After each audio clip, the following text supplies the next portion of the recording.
Hi అండి. Welcome to honey lucky vlogs. ఈరోజైతే కొత్తిమీర పుదీనా రోటి పచ్చడి అయితే చేస్తున్నాను.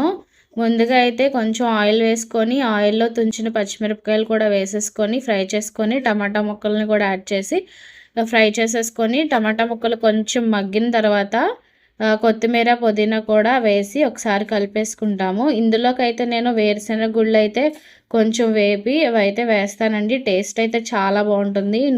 నోటికి చాలా రుచిగా ఉంటుంది. వేరుశెనగ గుళ్ళు అయితే నేను పెళ్ళయ్యాకే మా అత్తయ్య గారి దగ్గర చూసి నేర్చుకున్నానండి.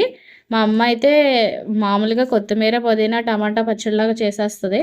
మా అత్తయ్య గారు ఏంటంటే కొంచెం టేస్ట్ చాలా బాగుంటుంది ఇలాగ వేరుశెనగ గుళ్ళు వేస్తే.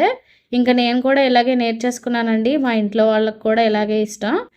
ఇలా వేరుశెనగ గుళ్ళు వేసుకుంటే టేస్ట్ అయితే చాలా బాగుంటుంది. ఇప్పుడు రోట్లో అయితే వేరుశెనగ గుళ్ళు కూడా వేసేసి దంచేసుకున్న తర్వాత ఉడకబెట్టిన కొత్తిమీర, పుదీనా, టమాటాలు కూడా వేసేసుకొని ఒకసారి కలుపుకొని కొంచెం వెల్లుల్లిపాయలు, ఉప్పు కూడా వేసేసుకొని రుబ్బేసుకోవాలి. ఇప్పుడైతే దీనికి తాలింపు కూడా వేసేస్తున్నాను. ఇలాగ తాలింపు వేసుకుంటే పచ్చడి అయితే చాలా రుచిగా ఉంటుంది. ఈ పచ్చడితో వేడి వేడి అన్నంలో తింటే సూపర్ టేస్ట్ ఉంటుంది. మీరు కూడా ఒకసారి ఇలా ట్రై చేసేయండి.